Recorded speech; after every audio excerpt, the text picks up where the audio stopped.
철강 쪽은 미국과 우리나라 간의 어떤 협상이 끝나주는 게 첫 번째. 철강이 확 살아날 수 있는데 그게 단기간 내에 이루어질 이슈는 아니기 때문에 원자재 가격이 많이 빠진다 그러는데 원래 이 가격이에요 사실은. 배터리가 비쌌을 때 100개밖에 못 파는 상황이 발생했는데 배터리 가격이 뭐 반으로 떨어졌는데 여기서 300개 400개를 팔아버리면 결국은 이제 전체 매출판이 증가를 해버리거든요. 그 중국이 지금 하는 게 그거잖아요. 네네. 중국이랑 경쟁을 하면서 어쨌든 시장 점유율을 가져오려고 하면은 퀄리티 좋은 거를 좀 덜 남겨먹고 많이 팔 수밖에 없어요. 중국 보조금 끊으면 BYD든 뭐 CAT 다 망해요. 네.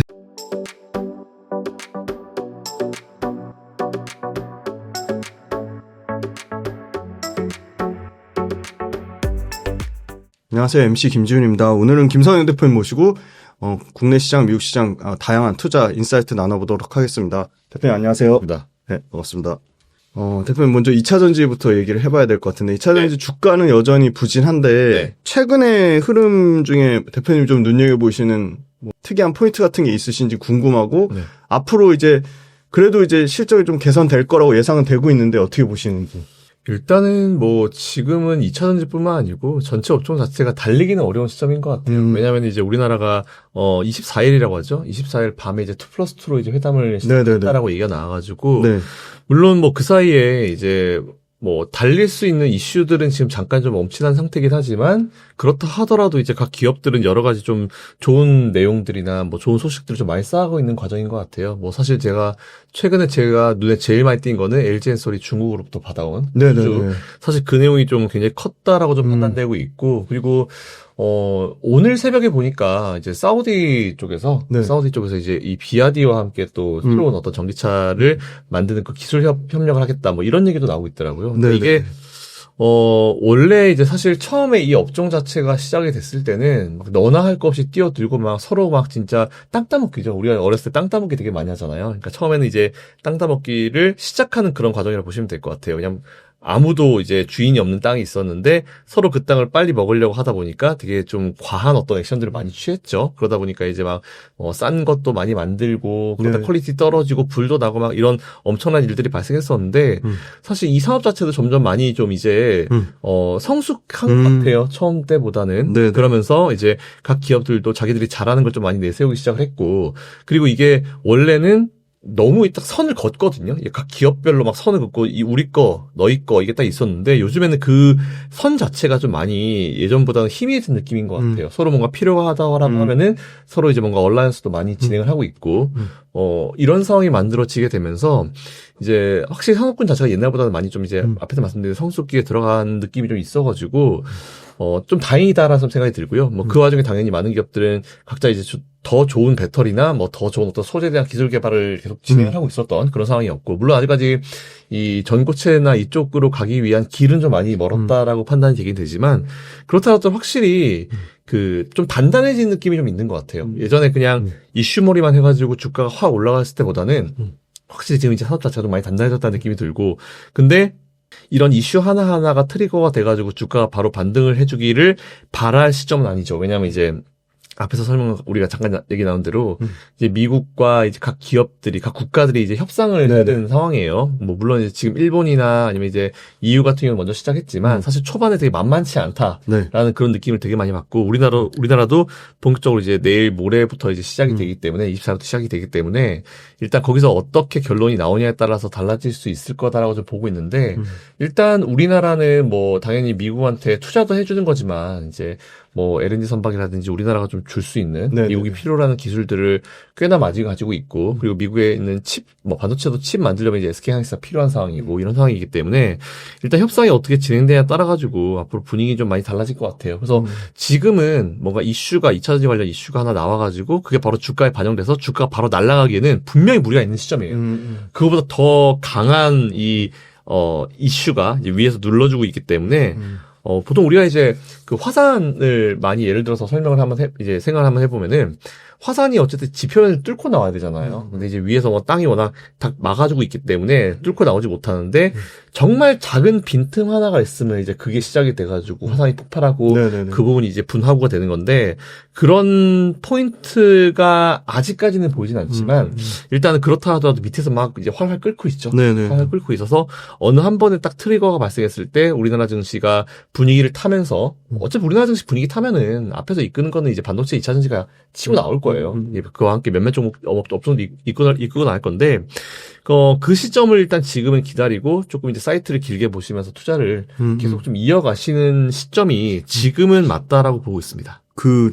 얼라이언스 얘기해 주셔가지고 네. 어제 발표 났잖아요. 현대해처라고 포스코홀딩스.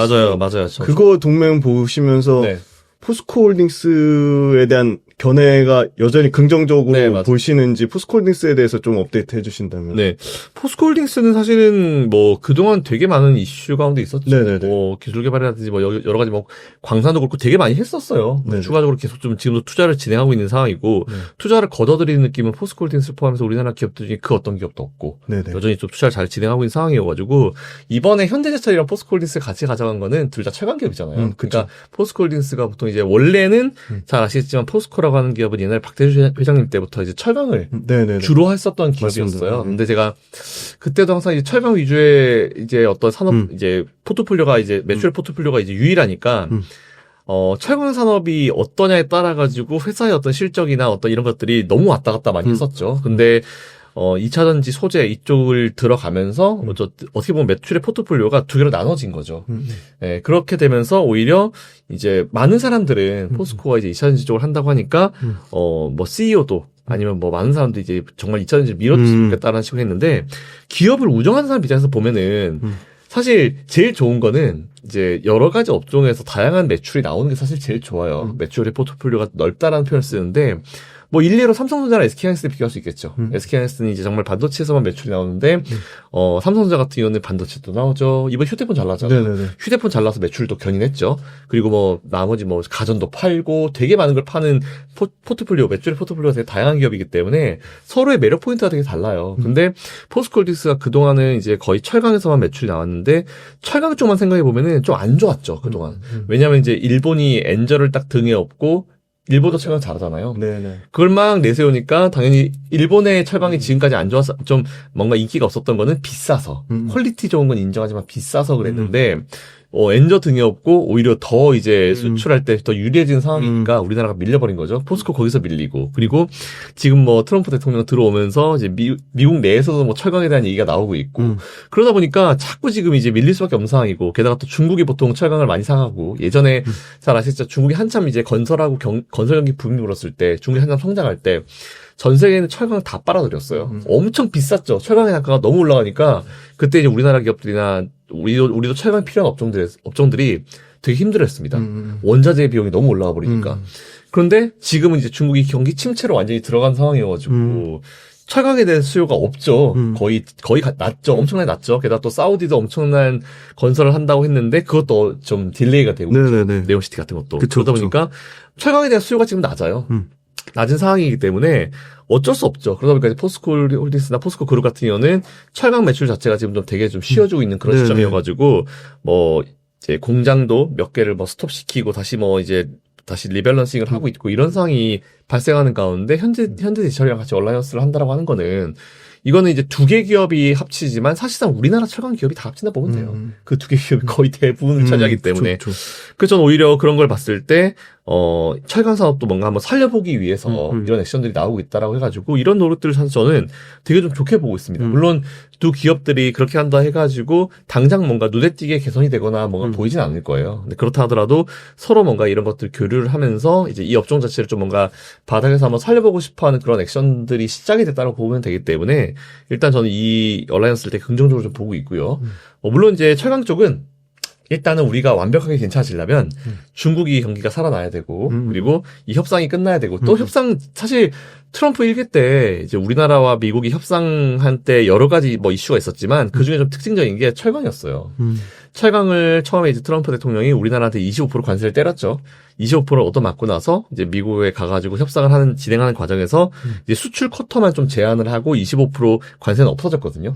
그만큼 이제 미국과 아마 협상할 때도 철강이 좀 포인트에 들어갈 업종 중에 하나이기 때문에 아마 그것도 아마 협상이 진행되는 그 과정 가운데 어떻게 될지를 좀 우리가 지켜볼 필요가 있을 것 같아요. 그래서 이제 철강 관련 쪽으로는 이제 뭔가 매출이 당장 살아나기 쉽지 않은 시점이면은 확실한 것 같다. 하지만 그렇다 하더라도 우리가 또 투자를 할 때 본인의 어떤 스타일이 좀 되게 다양하게 이제 투자를 하긴 하겠지만 거기서 뭐 어떤 분들은 그냥 뭐 나는 저점일 때 지금 이런 상황일 때 계속 매수해가지고 좀 중장기로 몰아가야지라고 하는 분이 있고 아니면은 나 이런 상황 힘들어 언제까지 기다릴지 몰라 그냥 탄력받고 올라갈 때 뒤에 따라갈 거야 이런 분들이 있어요. 물론 이제 두 쪽에 수익률 차이는 엄청납니다. 물론 이제 어려울 때 이렇게 계속 모아갔을 때 단가를 맞추면서 가지고 있는 수익이 높아요. 물론 이제 수급 붙었을 때 따라갔을 때 수익이 높은 분도 있을 수 있어요. 근데 그분들은 거의 뭐 10중 8구는 운이고요. 운이 좋아서 저점을 잡은 것일 뿐이고 보통은 이제 무릎 이후에서 올라가기 때문에 수익률이 좀 낮을 수 있습니다. 그래서 뭐 서로 장단이 있어요. 뭐가 맞다 틀렸다는 아니에요. 그러니까 각자 스타일에 맞춰서 투자하시면 될 것 같고요. 아무튼 일단 철강 쪽은 그렇게 정리를 해가지고 일단 협상이 미국과 우리나라 간의 어떤 협상이 어느 정도 좀 끝나주는 게 첫 번째. 두 번째 중국의 어떤 경기가 좀 살아나는 부분. 그리고 세 번째 일본이 엔저 끝내고 이제 엔고로 바꾸는 거죠. 네, 그렇게 되면은 철강이 확 살아날 수 있는데 그게 단기간 내에 이루어질 이슈는 아니기 때문에 일단 지금은 조금 뭔가 바닥에서 이 산업군들이 리프레시되는 과정이다라고 좀 보시면 될 것 같고요. 사실 그런 의미로 저는 포스코홀딩스 같은 경우는 지금 거의 뭐 바닥 긁고 그렇죠. 이제 네, 맞아요. 더 이상 내려가기 힘들지 네네. 너무 배려 심해요. 네네. 너무 저평가예요, 솔직히 네, 얘기하면은. 너무 극저평가로 내려왔기 그렇죠. 때문에, 저는 지금 좀 힘드시더라도 중장기적으로 좀 계속 관심을 가지시라는 사이트는 그냥 그대로 이어가고 싶습니다. 네. 중국이 연초에는 약간 그 전인대 기점으로 내수 부양할 것처럼 했는데 그렇게 막 폭발적으로 내수 부양하고 있지 않잖아요. 안 되죠? 정책적으로 좀 앞으로 중국이 네. 내수 부양 정책이 더 드라이브가 나오긴 좀 어렵다고 보세요? 이게, 네. 저는 거의 중국을 요즘 보면은 네. 밑빠진 독에 물 붓기 느낌이에요. 그러니까 어느 정도 이제 침체 상황이 들어가지 않은 상태에서, 트럼프 1기 때만 해도 괜찮았어요. 네네. 트럼프 1기 때만 해도 괜찮았으니까 거의 뭐 1대1 한번 붙어보자 느낌이 했는데, 네네. 그때 이제 한번 버텼던 게 지금 이 상황이 된 거잖아요. 그러니까 저는 오히려 중국이 더 이상 뭔가 버티기가 힘든 시점이다라고 판단이 돼요. 네네네. 이게 돈을 부어서 하는 건 괜찮죠. 지금 여러 가지 얘기들이 되게 많이 나오는데 그걸 하나씩 짚어보면은 네. 중국이 어쨌든 부양책 쓰는 건 돈을 갖다 붓는 거잖아요. 그렇죠. 그럼 시중에 돈이 많아지겠죠? 네네. 결국은 뭐 부양책을 써가지고 시장은 살릴 수 있을까 모르겠지만 네네. 결국은 이제 시중에 뿌려지는 위안화가 많으면 위안화 가치가 떨어져요. 그렇겠죠. 그럼 이게 좋은 상황은 아니거든요, 사실은. 그 일본 같은 경우도 이제 그 오랜 기간 동안의 디플레이션을 이제 버텨내기 위해서 네네. 일단 돈을 뿌리는 것도 뿌리는 거지만 일단 기업들이 더 잘 운영될 수 있는 이런 밸류업 우리나라 치고치면 이제 밸류업 정책을 네네. 진행을 했었죠. 그러다 보면서 이제 기업들을 좀 살릴 수 있게 환경을 좀 만들어 주면서 이제 특정 시점에 돈을 부은 거기 때문에 이게 지금 일본을 살릴 수 있었던 좋은 계기가 됐었던 것 같은데 중국 같은 경우는 어쨌든지 간에 제일 중요한 포인트 첫 번째 포인트는 첫 단추는 일단 미국과의 관계를 개선해야 돼요. 근데 이제 중국 입장에서는 뭔가 모양 떨어지는 게 싫죠. 네네. 너무 많은 이제 중국의 국민들이 있고, 이제 인민들이라고 부르는데, 이제 그들이 있고, 그들이 지금 이제 정권만 보고 있는 상황이고, 네네. 그런 상황에서 되게 어렵고, 실제 중국에 사업하고 있는 저희 선후배님들 얘기 들어봐도 지금 너무 어렵대요. 진짜 정말 어렵대요. 정말 어렵대요. 네, 오히려 그쪽 사업을 이제 하고 있는 분들이 이래저래 막 푸시 당하고 해가지고, 사업성이 떨어져가지고 되게 어렵다는 얘기를 너무 많이 하더라고요.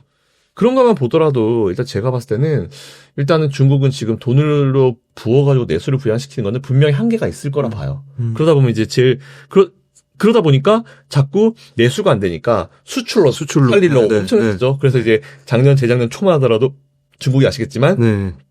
해외 쪽으로 엄청 밀어내기 수출을 했잖아요. 맞아요. 네. 그러다 보니까 우리가 처음 들어보는 테무라든지 쉬인 같은 기업들이 빵 떴어요. 그 뜻에 테무 쉬인 몰랐잖아요. 맞아요. 우리가 알리바바가 알았지. 테무 쉬인이 어떻게 알았습니까? 최근에 떴죠, 진짜. 네. 그래서 테무 쉬인이 들어오고 우리나라의 인스타그램이나 우리나라 이런 광고를 보면은 정말 공격적으로 마케팅을 했죠. 이거 깔기만 하면 몇십만 원짜리 상품이 공짜다 이런 식으로 하면서 되게 많은 사람이 다운로드를 받고 이용을 했잖아요. 네네. 근데 결국은 이용한 분들 얘기 들어보면 결국 끝에 퀄리티 문제가 너무 떨어진다. 네, 이런 문제가 나오더라고요. 그래서 이제 그동안 중국이 어쨌든 하려고 해외로 밀어내기 수출을 하면서 상대적으로 비수기인 1분기 때는 이제 컨테이너 이쪽 라인들이 비수기인데 1분기 때부터 컨테이너 운임 지수가 빡 떠버렸죠. 왜 떴지 봤더니 중국이 밀어내기 수출을 하면서 컨테이너를 확보하면서 문제가 된 거죠. 네네. 그런 상황이 발생하면서 이제 해외로 밀어내기 하면서 좀 버텼는데 문제는 이번에 트럼프 대통령이 바로 때려버렸죠. 수출에 대해서 다 관세를 부과했고 그거 더하기. 근데 거기까지만 하면 그래도 좀 괜찮아. 근데 문제는 800불 이하짜리도 관세를 때려버렸어요. 그나마 중국이 800불 이하짜리 즉 상대적으로 저렴한 가격의 제품을 해외로 밀어내기를 하면서 그나마 버텨왔는데 그것마저 딱 제한을 걸어버리니까 중국의 입장에서는 이제 큰일이 난 거죠. 네, 그러다 보니까 지금 뭐 사실 전기차도 마찬가지예요. 전기차도 마찬가지고 LFP도 마찬가지고 비싼 거 파는 건 한계가 있으니까 어쨌든 이제 중국이 잘하는 생산력을 동원해가지고 싸게 해서 이제 해외로 밀어내기 수출했던 건데 거의 뭐 아킬레스를 제가 봤을 때 이제 친 것 같아요. 미국이 800불짜리 이하에다 관세를 먹인 거는 그건 좀 크죠. 그러다 보니까 지금 중국은 뭔가 이제 좀 강한 센 척은 하고 싶긴 한데 이게 지금 상황 자체가 좀 불리하고 이걸 또 미국은 잘 아는 거죠. 이 아킬레스를 이제 건드렸다는 걸 알고 있는 상황에서 제가 봤을 때 중국이 지금 바라는 거는 그냥 하나예요. 뭐 중국이 지금 뭐 버틸 수 있다 이런 얘기하고 또 다양한 의견들이 나오지만 맞아요. 제가 봤을 때는 버틸 수 있겠죠. 돈 뿌리면서 버티면 돼요. 근데 그 위안은 어떻게 할 거냐고. 그리고 뭐 어떤 사람은 이런 얘기를 해요.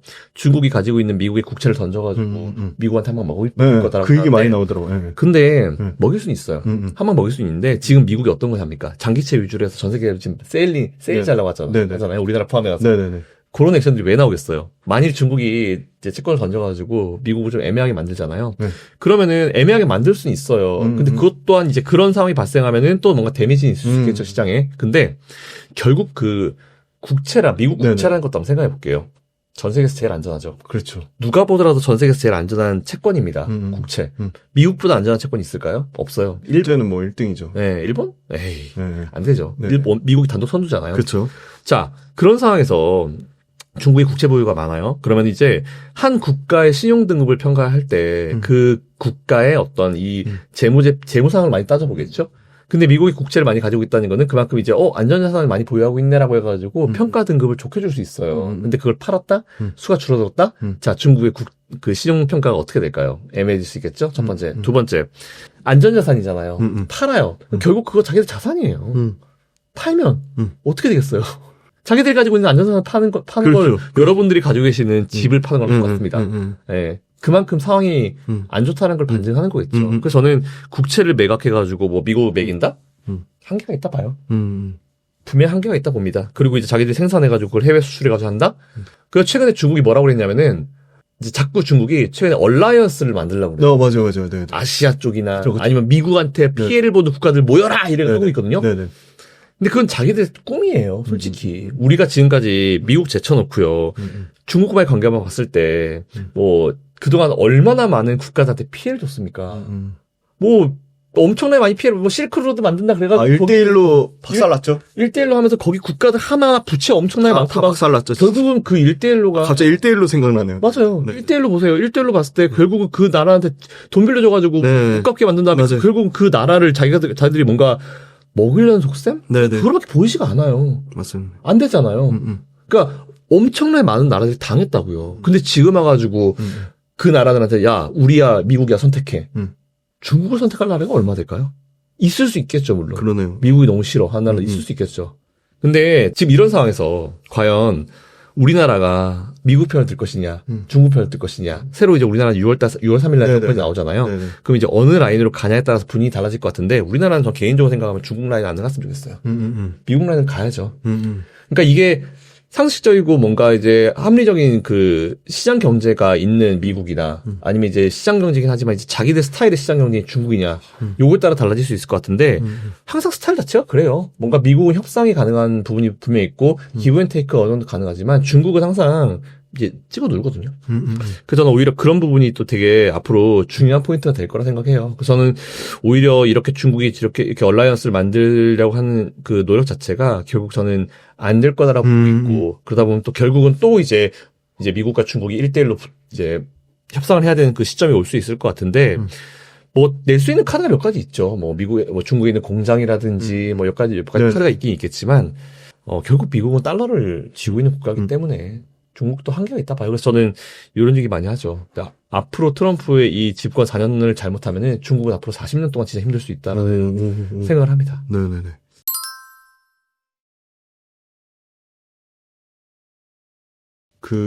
같은 유상증자인데 너무 시장 반응이 다르죠. 하나 에어로스페이스 같은 경우는 다시 뭐 지금 신고가를 넘어서 이제 100만 원 얘기가 나오더라고요.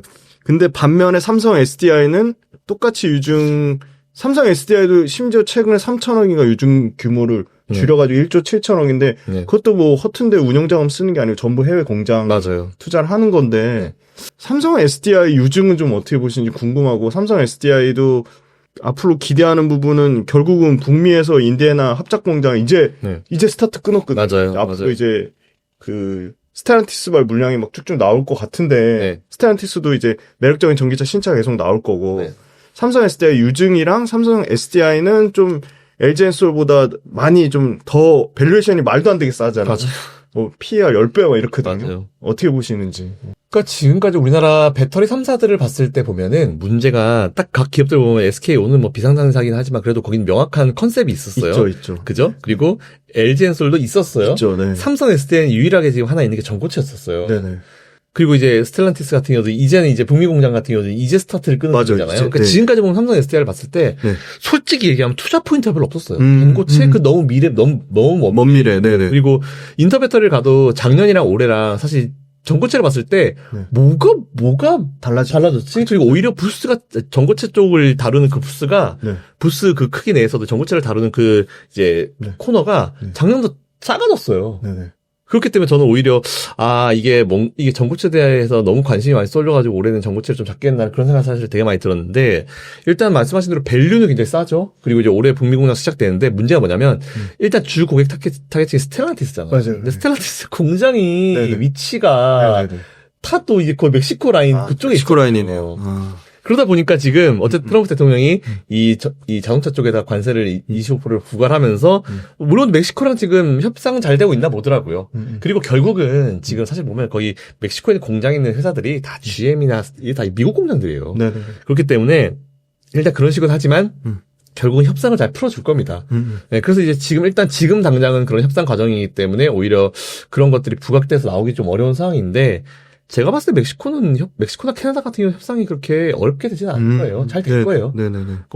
이미 거기 있는 게 이제 캐나다나 캐나다나 멕시코 기업이 아니고 미국 기업이기 때문에 협상은 잘 될 수밖에 없을 거다라고 보고 있어가지고 그게 아마 하나의 또 좋은 어떤 이제 트리거가 될 수 있지 않을까 싶어가지고 지금의 삼성 SDI 같은 경우는 이제는 조금 투자를 해봐도 뭔가 이제 눈에 보이는 컨셉이 있기 때문에 괜찮구나. 그래서 이제 진짜 진정 배터리 3사라 불러줄 수 있겠구나. 보통 배터리 3사를 했지만 SDI 좀 제쳐놓고 맞아요. 너무 투했잖아요. 네네. 원투했잖아요. 근데 이제 다시 배터리 3사가 탑3가 될 수 있구나라는 생각을 최근에 좀 많이 해봤습니다.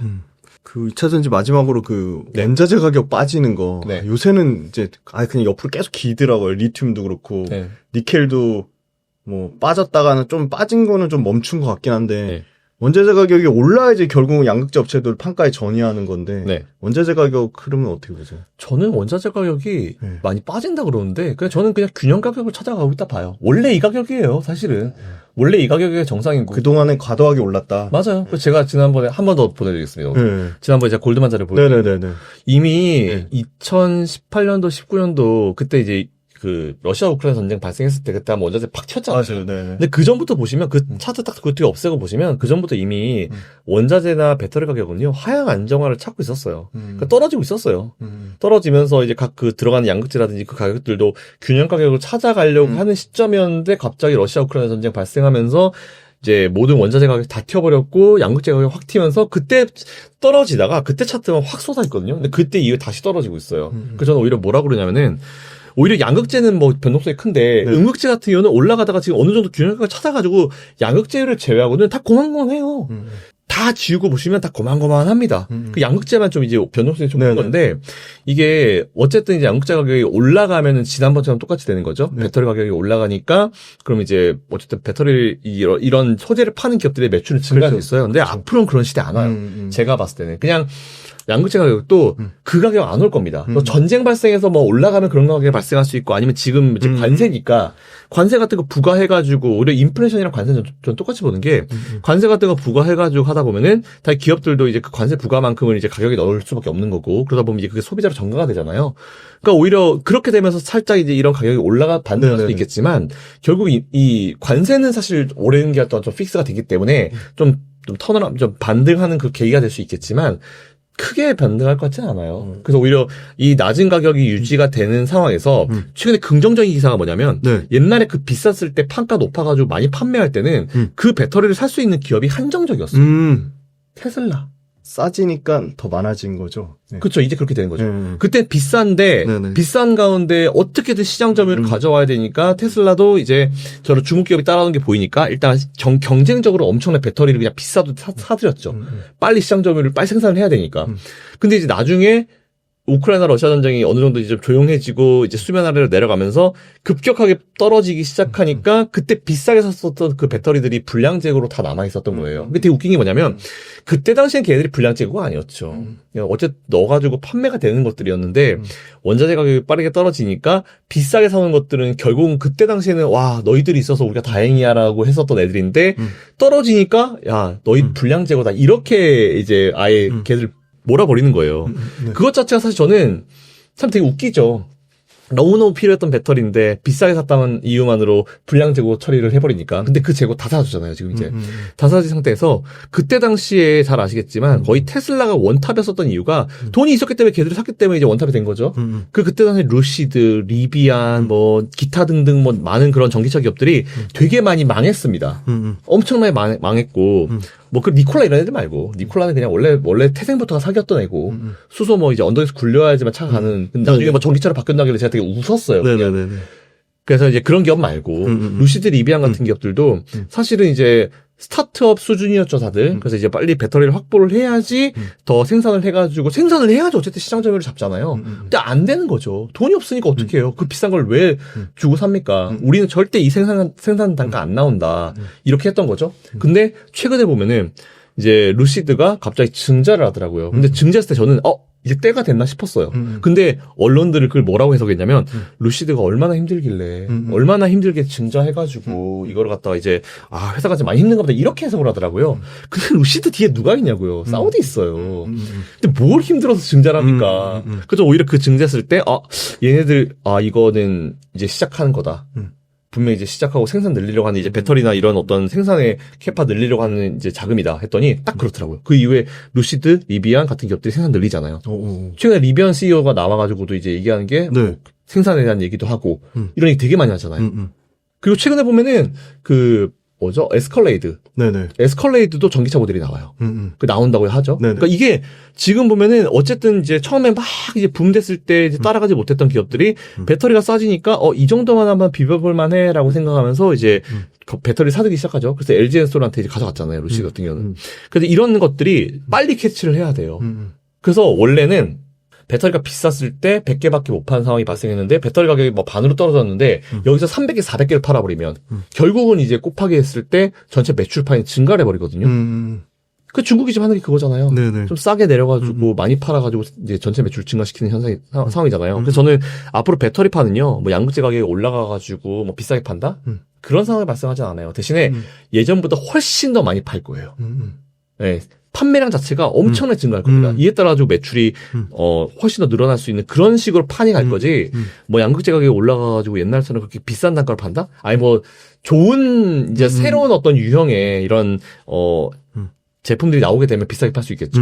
하지만 일반적인 어떤 제품들은 그냥 가격이 균형 가격을 떨어진다라고 표현하지 마시고요. 그냥 시장 가격을 찾아간다라고 보시면 돼요. 그래서 저는 이제 그 시점이 된다라고 그 시점이 이제 올해부터 될 거야. 2025년부터 될 거라고 제가 사실 작년부터 엄청나게 말씀드렸던 부분이 있기 때문에 그게 지금 시작되고 있는 어떤 이런 힌트들이 되게 많이 보여요. 그래서 이제 그걸 포인트로 잡으시고 투자를 하시고 지금은 되게 힘드실 거예요. 왜냐하면 그 높은 고점에서 막 나 배터리가 미래야. 난 이 가격이 높은 거 아는데 따라갈 거야. 매수할 거야. 앞으로 4, 5년 투자할 거야. 하셨던 분들 중에 제가 봤을 때 99%가 이미 그러기가 됐을 거예요. 많이 떠나지 않으셨어요? 딱 두 종류예요. 손절하고 떠나셨거나, 손절하고 떠나시고 미증시 따라가셨다 거기서 또 물리셨거나, 아니면은 그냥 자포자기로 던져주셨거나, 이 두 가지 부를 거거든요. 근데 이제 만일 현금 여력이 되신다라고 하면은, 지금 여러분들이 투자하고 계신 그 기업을 조금 더 이제 비중이 많지 않다라고 하면은, 추가 매수해서 단가를 떨구시는 것도 저는 지금 괜찮다 보고 있습니다. 진짜 너무 중요한 질문일 것 같아서 마지막 하나만 더 드리면, 네. CATL하고 BYD 네. 어떻게 보세요? 왜냐면 CATL, BYD가 최근에도 유럽에서 원래 국내 3사가 당연히 CATL, BYD 합산보다 점유율 높았는데 네. 뭐 최초로 역전됐다면서 엄청 우려 기사 막 나오더라고요. 네. 그래서 아무튼 대표님 보시기에 CATL, BYD가 계속 뭐 미국에는 아예 들어가지 못하니까 유럽 시장에서 네. LG 엔솔이나 삼성 SDI나 SK온 점유율을 계속 뺏어갈 거라고 보시는지. 이게 되게 재밌는 게 뭐냐면 대표님. 네. 기사에 따르면요. 네. 비아디가 네. 일본에서 도요타를 잡았습니다. 기사에 따르면. 도요타를요? 말도 안 되는 소리죠. 그죠?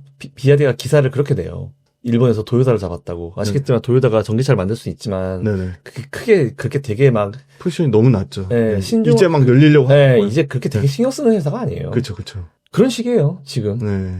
그러니까 최근에 물론 퀄리티 있는 제품을 많이 만들기도 하죠. 그러니까 시장 점유율을 처음에 가져갈 때 어쨌든 빨리빨리 만들어가지고 빨리빨리 해외로 밀어내기 해야 되는 그런 부분인데 지금 중국이 거의 유일하게 이제 판매할 수 있는 나라가 유럽이잖아요. 네, 그렇죠.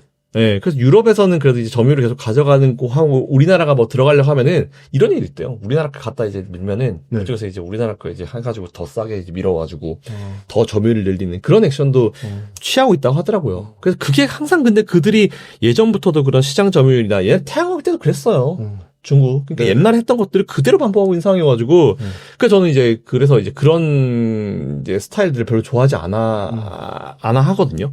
근데 어쨌든 이제 유럽에서는 이미 좀 어느 정도 유럽에서 많이 쓰고 있고, 뭔가 크게 문제가 되지 않는 이상, 거기서 점유율이 뭐 이제 드라마틱하게 떨어진 상황이 발생하진 않을 거예요. 그때 이제 우리나라 기업들이 지금 어떻게 네, 이제 그렇죠. 하는지가 중요한데, 대체하는지. 그렇죠. 우리나라는 반도체든지 2차전지든지 간에 살 수 있는 방법은 그냥 하나예요. 우리나라는 인건비 싸게 해가지고 중국한테 붙는다? 안 돼요. 절대 안 돼요. 할 수 없습니다. 퀄리티로 가야 돼요. 무조건. 기술력으로 가야겠네요. 네, 무조건 네. 기술력으로 갈 수밖에 없어요. 근데 지금 보시면 이제 SK하이닉스나 삼성도 보시면 기술력 하나는 기술력으로 가다가 이제 HBM 네. 떠버렸고 하나는 네. 이제 기술력 무시했다가 맞아요. 완전히 막 맛이 갔잖아요. 쌀았잖아요. 네네. 그러니까 우리나라는 디스플레이든지 반도체든지 아니면 2차전지든지 간에 새로운 걸 계속 개발해가지고 계속 이제 앞으로 밀어붙이는 그런 전략을 취할 수밖에 없을 것 같아요. 근데 이제 그게 어느 정도 먹히고 특히나 이제 그러려고 하면은 뭐 삼성 같은 경우는 이제 BMW랑 좀 친하기도 하고 네, 그쵸. 기업별로 친한 기업들이 다 있잖아요. 네. 그 유럽으로 들어갈 때 결국은 유럽의 그런 이제 독일 뭐 3사 이런 기업들은 네네. 다들 럭셔리 차량들이에요. 네네. 럭셔리 차량들인데 거기에 진짜 우리나라가 좀 그래도 긍정적으로 생각할 수 있는 부분은 럭셔리 차니까 퀄리티 좋은 배터리를 넣을 그렇죠. 수 있는 네. 네, 그런 방식으로 이제 전략을 짜서 가야 되는데 기업들 입장에서는 그 기업들 입장에서는 퀄리티도 좋지만 일단 비용적인 측면을 좀 많이 남겨 먹어야 되잖아요. 맞아요. 그거 아마 가지고 좀 재지 않을까 싶어요. 중국산이 그래도 좀 우리나라 상대적으로 좀 네네네. 저렴하긴 하지만 그래도 걔네들 나름에서도 이제 계속 퀄리티를 올리려고 노력하는데 우리나라가 거기서 전략을 어떻게 짜냐에 따라 가지고 좀 달라질 수 있을 것 같은데 어쨌든 시장 점유율을 가져오려고 하면은 퀄리티 좋은 거를 좀 덜 남겨 먹고 많이 팔 수밖에 없어요. 네, 그러다 보면 이제 당연히 그 탐사들이 순이익이 많이 좀 생각보다 높지 않을 수 있거든요. 근데 이걸 우려 사항으로 보면 안 되고 이제 중국이랑 경쟁을 하면서 시장 점유율을 가져오기 위해서 어쩔 수 없이 선택할 수 있는 할 수밖에 없는 전략이라 보는 게 맞긴 맞거든요. 네네네. 그래서 어쨌든 그렇다 하더라도 많이 팔면 네네. 뭐 그래도 이제 하나 팔아서 남는 게 얼마 없다 하더라도 많이 팔면 그렇죠. 많이 남잖아요. 레버리지 효과. 네. 네. 그렇기 때문에 그런 걸 또 중요한 것 같고 중국 보시면은 비아디나 이런 이제 기업들이 많이 안 남아요. 많이 안 남습니다. 비아디도 지금 보면 부채가 이제 우리가 알고 있는 그런 부채가 아니다라는 그런 내용도 되게 많이 나오고 있잖아요. 네네네. 결국은 이제 중국의 보조금 받아가지고 그거 가지고 버티는 거예요. 중국 보조금 끊으면 비아디든 뭐 CAT든 제가 봤을 때 다 망해요. 네네. 보조금 없으면 걔네들 망하거든요. 네네. 우리나라는 보조금 없이 거기 싸우고 그렇죠. 있어요. 버티고 있죠. 네, 그러려면 이제 우리나라에서 이제 차기 대통령이 누가 되실지 모르겠지만 기업들이 더 기업을 잘 할 수 있게 네네. 예, 보조금 좀 많이 지원해주고 진짜 맞아요. 반도체 2차전지는 살려야 돼요. 잘하잖아요.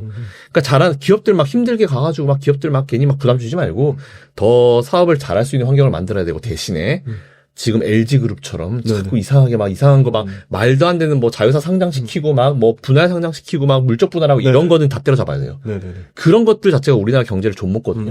그러니까 분할 상장이나 이런 이런 상장들은 다 완전 다 막아버린 상태에서 네네. 정도를 걸어가는 기업들은 더 잘할 수 있게 투자를 진짜 원화를 찍어내서라도 투자를 좀 할 수 있게 그런 환경을 만들어 주게 되면은 경쟁력을 갖출 수 있을 거라 봐요. 퀄리티 워낙 좋으니까.